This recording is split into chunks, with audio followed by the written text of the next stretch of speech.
That's where the best AEs I've ever seen are the ones who are like constant sponges in learning all that stuff on a regular basis. Right. And they have a really good engine for how they internalize, understand, and they can use those nuggets and that content in a way that's very relevant and pragmatic in a given situation.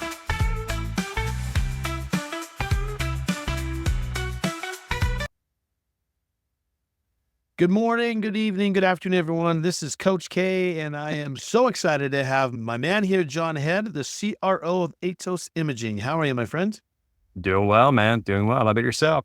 I'm good. I'd love to more about the stuff that's not on LinkedIn and your own journey and how you found yourself as a CRO at Atos Imaging. If you could take a few minutes. Yeah, you bet. You bet.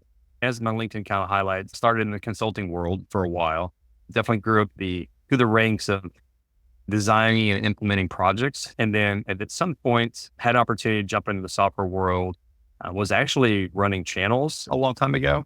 And then I saw the real dark side, and that was the opportunity to go be part of the revenue side of the house. Whenever I saw that, I was like, okay, that's where the real action happens. And so ever since then, candidly, since since my late 20s, I've been very much focused on the revenue side of the house, either for a software or a services company in some form or fashion. So just various different patterns and paths of relationships and kind of opportunities. And I actually last summer decided to forge out onto the fractional CRO type of opportunity. And as a result of doing that, took on a couple of contracts with a couple of organizations, Atos being one of them. And then as it just materialized, it's a good opportunity, great team, great product, great market opportunity. They asked me to come on as a full-time CRO. And since October-ish or so of last year, the rest is history. Love it, man.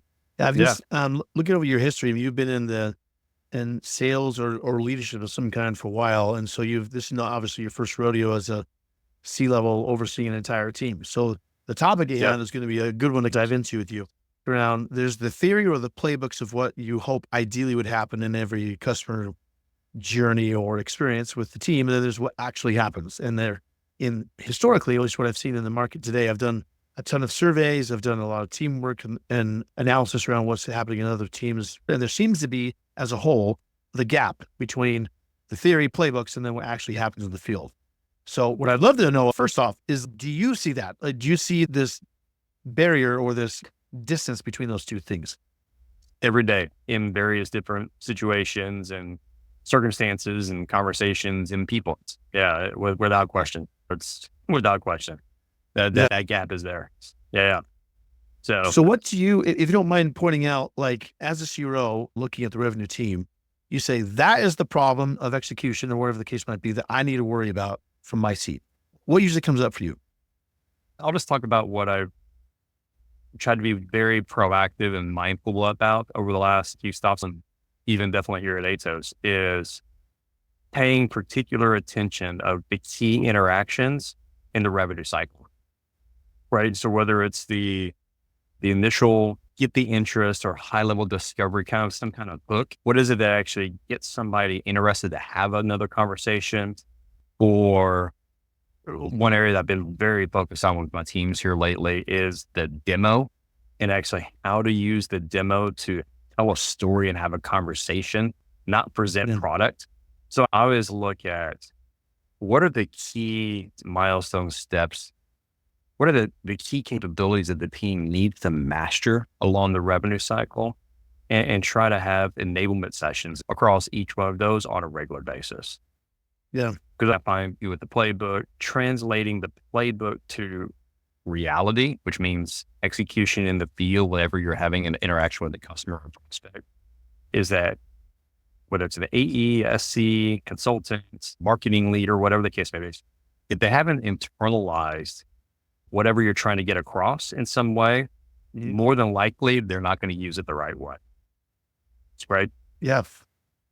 I'm going to take some notes. That is the name of the game right there. Is trying your best to try to get everybody to internalize the same patterns in some way and then put their own approach to it. How do you know, or what do you do to measure? Is it just usually like the close ratio between those stages? Is it the time between those? What are you measuring to see where it is and how it's progressing or not. Right now at Atos, we've got a smaller team. So I get the privilege of having a lot of interaction with the AEs in the field, because do I see them really handling objections or identifying opportunities in a conversation the right way so that they pay attention to those, right? And they really understand where that is. I'll give you a good example. One of my AEs a couple of weeks ago, it was actually on a later stage sales cycle. We'd already had a couple of demos. There was definitely interest by the champion, but it was still missing the real essence of prioritizing it as an initiative. And I can't remember what the conversation was. I just remember the moment the guy actually opened up. I know he was trying to develop an in-house custom solution with Microsoft Teams, which was a weird technology to use. And he laid that open immediately. And Jordan just blew right through it. Didn't even catch that in terms of, it's like, he's trying to build something for something we can actually offer him right now. And it's catching those little moments and actually knowing how to set the hook deeper, establish a better value proposition, getting the prospect or customer excited about doing something in a material way, and making sure the team really understands how to recognize and execute on those opportunities. Yeah. So of all the various ways you could do that, because me as an ex-enablement person, I'm thinking there's 10 ways I could help solve that particular problem. What is the most effective you've seen, whether it's tech or coaching, to make sure that the next time that happens, your rep's like, I'm ready. I got it this time.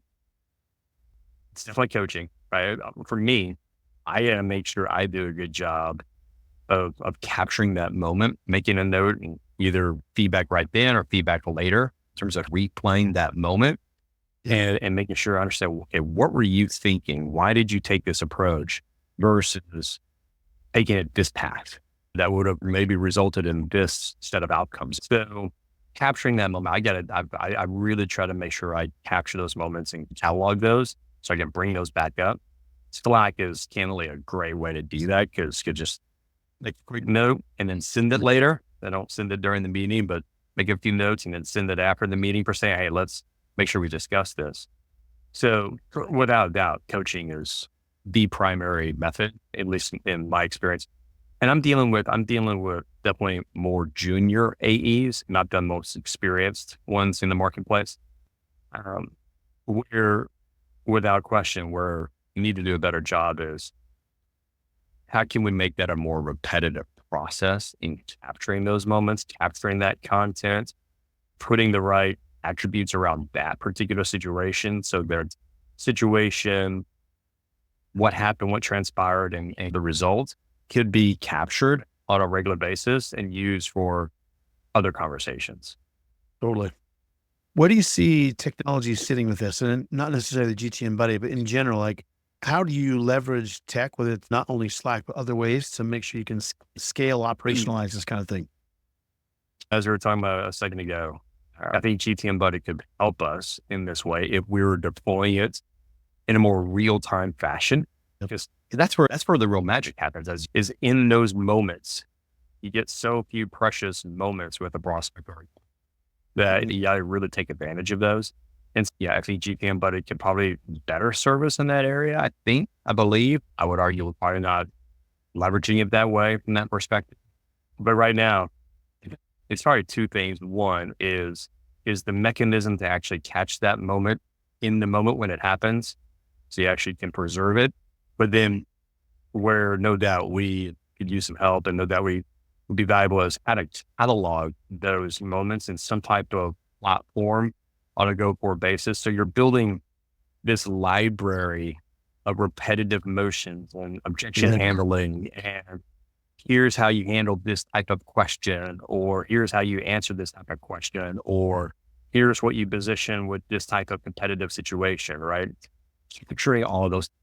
Here's the specific narrative around this customer case story that you can use in this particular situation, right?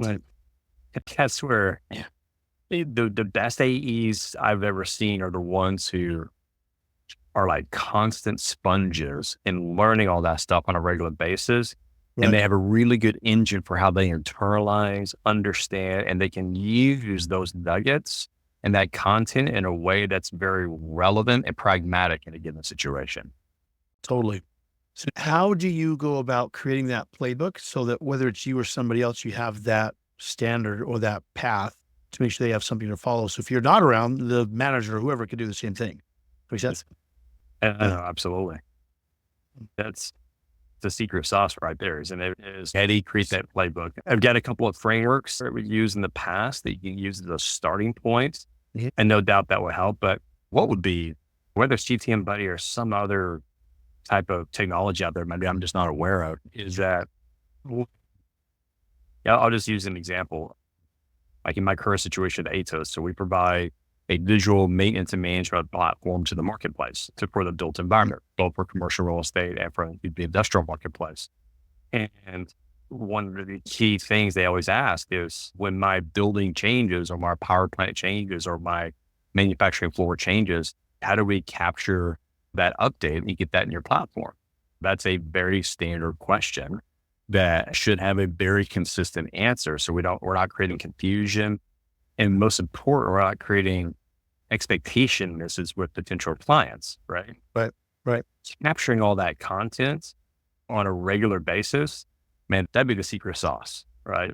What is the best way to capture all of those key elements across what your product does, competitive fronts, differentiation, feature capabilities, objection handling, implementation approaches, value Right. messages. The list is endless in terms of the various different chapters you could have to the playbook. You said you had some frameworks that you use. Do you mind sharing what are some of your core frameworks you feel like work pretty consistently?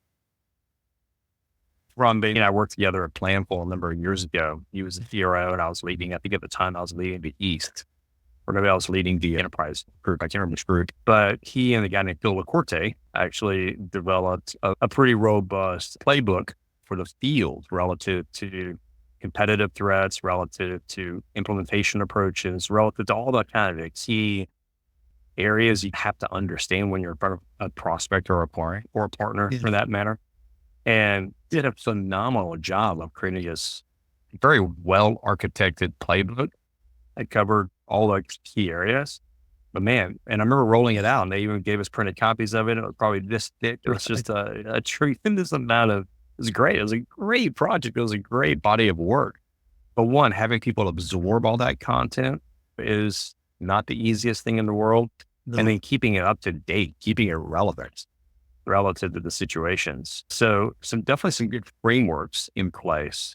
I think it's the pragmatic usability of them that makes it even more challenge. That makes it is the real challenge. And when you say framework, is it more of like a system? I don't know if process is the right word or system, but it's how you lead a team. Is that the kind of framework you're talking about? Or is it just making sure that it follows the same sales process? Yeah, I would say when I say framework, I'm probably being a little bit more pragmatic than that is what are the key enablement items that you have to understand, you've got to grasp as a revenue leader or a revenue creator for the company across the Yeah. revenue cycle, right? So what are the most compelling discovery questions? And in discovery, when you come across an organization that's using Maximo as their CMMS, what's the right positioning approach based on their feeling and perspective on using Maximo as their CMMS and how we comp that? Think about what you're trying to understand about what a client needs, the value you got to create around it, and how to position in that gap. That's the essence of how to enable a revenue leader, a revenue contributor, let's just say, to do a really good job on that front. So I would contend that it should follow the revenue cycle. And what are the key knowledge areas that you have to actually understand across that revenue cycle to be the most revenue creator you possibly can be? If I think about somebody coming into Atos or somebody coming into Honeywell when I was running the Americas for Honeywell, is like, how do I help them be very complete across the various different conversations that they have to create demand, create interest, create differentiation that leads to revenue without having to invite 3 people to every single call? Perfect. How can you move fast without consuming a ton of resources every single time and become a a pretty efficient revenue creator for your company. Yeah, that's where I think I'm working with GTM Buddy as a host, but I'm deep in the AI stuff. And the thing that I'm loving the most about it from an enablement perspective is just the ability for an AI to understand not only the context of your company, but the context of the conversations happening, so where it can bring up the content, whether it's questions or product or whatever that's relevant to the person you're talking to real time. So it's not then guessing or asking 5 people in Slack of Right. what the heck's going on. There's just so much cool things you can do with AI as a result of that. When you say, I'm going to go back to the beginning for a second, a lot of people I've realized through these conversations have different definitions of what a playbook is. What's yours? Yeah. What is a playbook? Yeah, great question. A playbook is a very pragmatic capture and presentation of valuable plays that you can use in a lot of different situations. Like again, just I like to keep things simple. I think revenue cycle, beginning to end from a revenue cycle standpoint, at least in terms of the initial contract, is I got to know something about the company. I got to know something about the individual. I got to create a point of view that hopefully differentiates me and excites an individual at a company to want to do something with me, to get me engaged in an existing initiative or be engaged to actually create a new initiative that has enough momentum, sponsorship, and money associated with it that it's worth my time. If you think about the various different things that have got to happen along that set of steps for the revenue cycle, what are the plays that I want somebody to run to know that they are actually developing that opportunity, closing that opportunity, or improving that opportunity in a manner that actually creates revenue for the company? Yeah. That's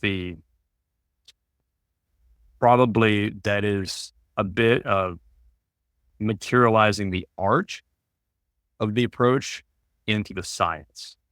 Is how do I make you a consistent artist by using the science of actually how this is supposed to unfold? What are those different steps as you develop an opportunity across the revenue cycle itself? Yeah, I feel like just being on the other side of enablement, supporting CROs like yourself, like a lot of times, some CROs, not all, but some make it a little bit too complicated. I'm like, playbooks are there to help you win. So what do you need to know to win? Whether that's the step-by-steps or is it the messaging, is whatever it is, like how do you win? Which I love your approach as well. When I say pragmatic, what I mean by that, and I own marketing here at Atos and I love my marketing friends, but it's not a marketing thing, right? It is pragmatic content that we have developed and we used in multiple situations that we know works, right? Back in my Planful days, we had a very pragmatic approach to compete against Oracle. Whenever we ran up against Oracle and it was Planful against Oracle, there was a very specific playbook to use to go beat Oracle in most situations, right? That's the playbook. Don't try to invent your own playbook. Don't try to, do your own thing. Let's follow these steps, follow this pattern because it's been tried and true. We know that 75, 80% of the time we're going to beat Oracle as a result of following this playbook. How to position, how to execute that way. When you go into new places like Atos, we don't have that. How do you go about creating that in the first place? Like maybe you have a competitor, you don't have a rep who's beating them consistently. So you don't know. You're like, I don't know how we beat them. We're going to try.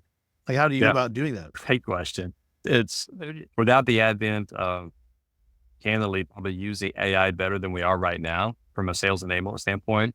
It's a nights and weekend type of job where I sit down and document these areas and go back through Slack and email messages and think about what's really working, or just taking some quiet time. Sometimes you're just thinking about the messaging or the positioning, or how do we actually start a call? Like, how do we start a demo to make sure that the audience that we're about to speak with and spend time with, they really understand what we're about.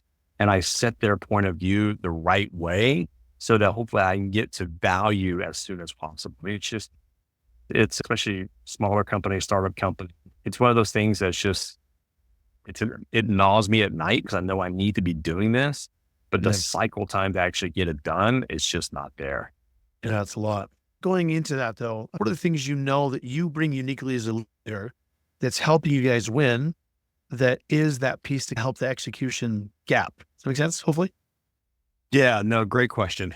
And again, that's a great question. At least, yeah, this is what I'm employing here at Atos. I don't know if this is the magical answer, but it seems to be working so far. Is I've got AEs that are definitely on the younger side of their career, right? Yeah. They're moldable, they're teachable, they're high energy, they're extremely hungry, which is what I freaking love, right? It's fantastic. I was like, Yeah. my challenge to them is you could run faster than I could run, then you're doing a good job. That's my challenge to them. And so I've got a good group that run really fast right now. What I intentionally do is, I'll give you an example. Every 2 weeks from 4 to 6:30 on a Wednesday, we've got this lockdown in the calendar. I made it clear, do not schedule on top of this. Do not miss this unless you have specific issues for some reason. You got to be out of town, you've got a family issue, but this is sacred time. 4 to 6:30 every 2 weeks on a Wednesday. It's enablement time. It's like, all right, what are we going to work on this week? I always bring something. I let them know what we're going to work on. And what I do a lot of times is I'll walk them through what I do. I'll prepare, whether it be a certain demo, a certain presentation, whether it be an ROI model, whatever the case may be. I'll make sure to prepare something on my front and walk them through it.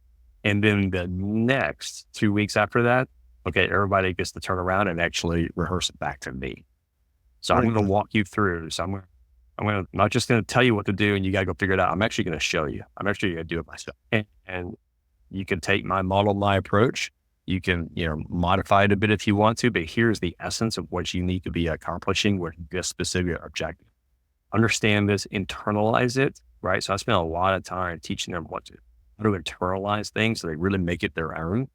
And then spend a lot of time with them, quite honestly, just to continue to work through it, whether it be their demo pattern, their positioning, how to put together a proposal, how to study up on an organization and the personas that you're about to meet with.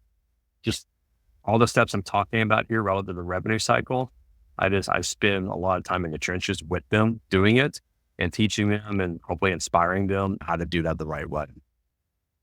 Yeah, I think it's powerful for a couple of reasons. Again, this is my enablement nerd brain coming up. I'm hearing you're showing them what good looks like. So they have some model to model after. You have a way for them to give practice. They actually have a way to do it in a safe environment to where they have to screw up with the customers. They can do it with you. And then you're giving them the freedom to be able to do their own style or things. They can adapt it to their own personality or whatever, Yep. So all those are like music to my ears that the CRO is doing. I think it's awesome.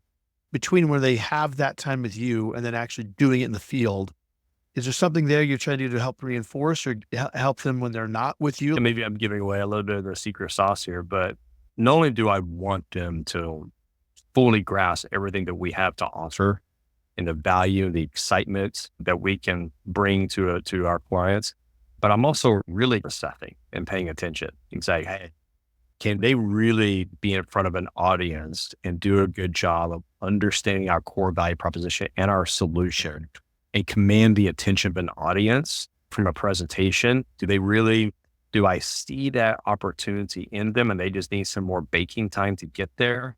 Or is that just too far out of their wheelhouse? Whereas they're always going to need somebody like me or an SC or it's a higher SCs or the case may be to really take on that role of responsibility, right? I'm constantly assessing what gaps do my folks have and how do I need to mitigate against those gaps in the best way possible? Yeah. Because we all have them. It's just, I can't make them the same execution robots in every single situation. It's impossible, right? Right. So I've got to really appreciate at an individual level as best as possible. Where can I really trust them and not really have to worry about versus areas that I need to trust but verify, maybe able to. Yeah. So you look the upsell, new business all through you, obviously revenue. With those checkoffs, like when you talk about young reps, especially, how are you making sure that either from marketing to the reps, from reps to the customer success or customer success back to your reps, like those communication points, like how do you keep a pulse on what's happening between all those teams, making sure it's all being run correctly? Great question. It's getting more challenging now than it was even 6 months ago to brought on quite a few customers and they're also large enterprise customers. So those take on a whole new level of effort just to manage them. I would say we have a good cadence every Monday as an overall integrated team to talk through each individual account from that standpoint. So that's a good synergy that we have every single week here. So the way I position for the team is that there's always a two-headed monster across every step of the revenues. Always. In the very beginning, it's the BDR and the AE. And then if it's a qualified opportunity, it transitions from the AE to the solution consultant. And then as you work through the process and you actually have solution fit confirm, and you actually begin the kind of scoping efforts, okay, now it goes from the AE to the implementation manager from that standpoint. So they can scope the project out. And then as you actually land the account and get them going, it goes from the AE to the customer success manager from that standpoint. So what I find is that the AE outside of the very beginning, at least in today's world for us, the AE is that constant, but there's always somebody coming in and out of the account based on where they are in the maturation of the account itself. And so the only way you actually have any sanity around an account is you've got to have a pretty well documented and current account plan in terms of what we're trying to accomplish and where we're trying to go.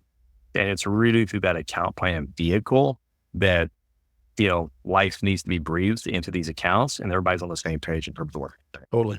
My last company was enterprise sales motions where sometimes there's 4 or 5 people involved. And so the AE was the quarterback. And I always tell them, guys, you have to have a quarterback mindset because you are the consistent person running the play. What do you see emerging as another way to help your team enable with what you need to do that will be in the next year or two, maybe something you hope to see happen to help you through what your team's going through right now? Yeah, without question, what we were talking about before we hopped on here and it began with part of the call is, man, what's the best, most pragmatic and most usable pattern and method to capture this and constantly keep this content up to date when new objections come in the market. Let's say all of a sudden SAP starts paying attention to us because they have enterprise asset management, they have field service. Let's say they start paying attention to all of a sudden. Okay, but what's the new way for us to handle SAP as an example, right? So there's always going to be something new that we have to learn. It's just one of those things that's just in the back of my mind constantly is how do I capture this essence consistently across the team and use it as a continual education for the team, not only for the sales team, but definitely for like marketing, the marketing team, the product team. I'll give you a great example here. When I first got here at Atos, primarily Atos was selling feature function.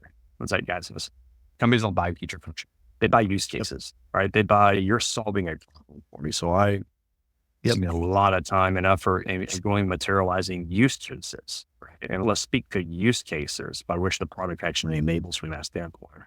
But how do we, to that point, how do we keep all the use cases up to date and current so that product can actually build part of their strategy around that, or eventually product takes over the use cases, which is candidly what you want to have happen, product management, product marketing, and feed that back to the rest of the organization. So it would, John, without a doubt, that would be the eye on the prize for me is find a pattern, a path, an approach by which we actually just do a much better job capturing this and using this consistently across the entire sales or across the entire organization. Totally.